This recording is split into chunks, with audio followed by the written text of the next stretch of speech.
শ্রী গুরু জয়, শ্রী গুরু জয়, শ্রী গুরু জয়।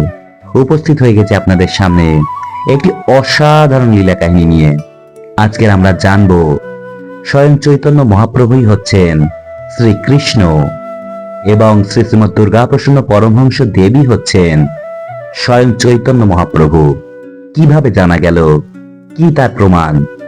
আজকে সেই কাহিনীটি আপনাদের সামনে তুলে ধরব ভক্ত কথা এবং যদুনাথ দাদার লেখনী পাণ্ডুলিপির মাধ্যমে।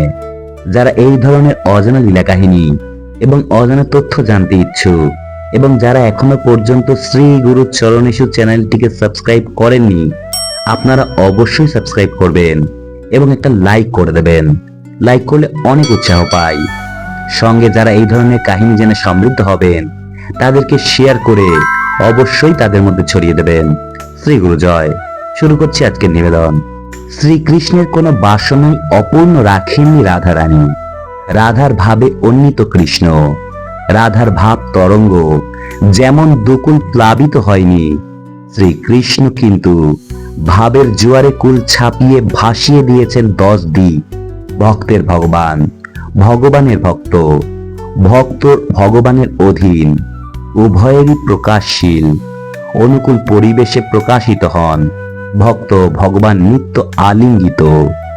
মানুষ যেমন বিবর্তনের মাধ্যমে পূর্ণ মনুষ্যত্বে এসে উপস্থিত হয়, ভগবানও তেমনি মনুষ্য ভাবের অনুকূলে বিবর্তিত হয়ে পূর্ণ ভগবত্তায় এসে উপস্থিত হন।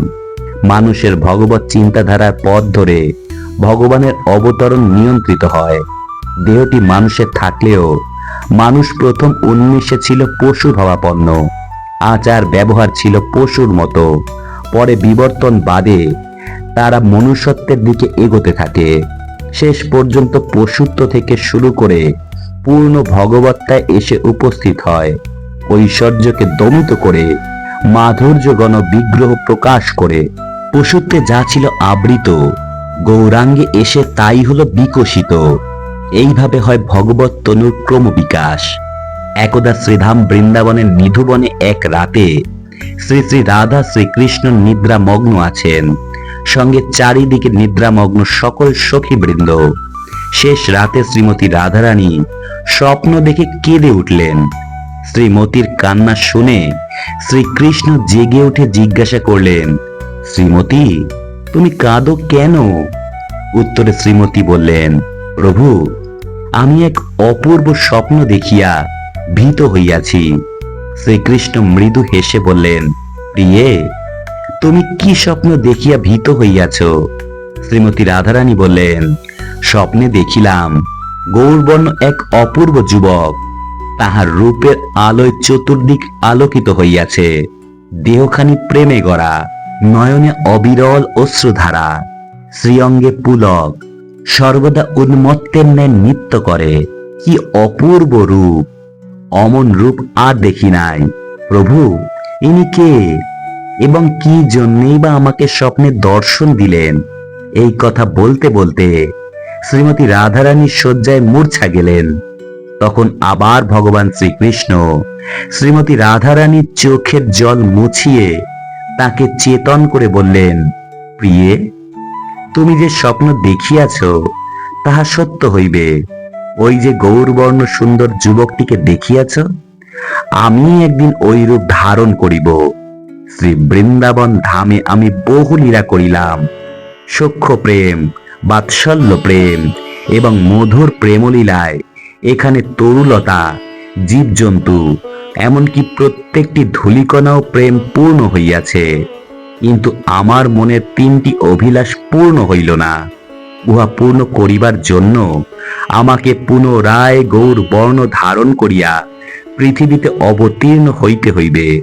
শ্রীমতীর বললেন, প্রভু, আপনার কোন অভিলাষ পূর্ণ হয় নাই? উত্তরে শ্রীকৃষ্ণ বললেন, তোমার প্রেম কি বস্তু?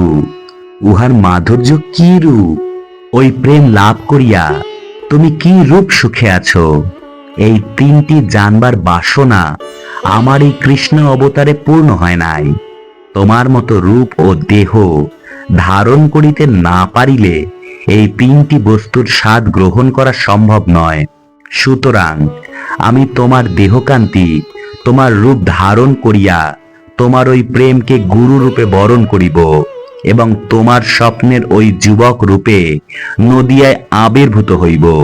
এই রূপে আমি আমার মনোবাসনা পূর্ণ করিব এবং জগতে তোমার প্রেম রত্ন বিলাইয়া জীব উদ্ধার করিব। তোমার ও আমার এই দুইটি দেহ মিলিয়া এক দেহ হইবে। শ্রীকৃষ্ণের কথা শুনে শ্রীমতী রাধারানী বললেন, প্রভু, আপনার এবং আমার এই দুইটি দেহ মিলিয়া এক দেহ হইবে, তাহা কিরূপে সম্ভব? আপনার চূড়া বাঁশি কোথায় যাইবে? শ্রীকৃষ্ণ বললেন, আমার চূড়া বাঁশি তখন দণ্ড কমণ্ডলু হইবে। এই কথা বলে শ্রীকৃষ্ণ নিজের গলার কৌস্তব মণিতে রাধা অঙ্গের প্রতিবিম্ব দেখিয়ে নিজেও তার মধ্যে প্রবেশ করলেন। তখন দুটি দেহ এক হয়ে গেল।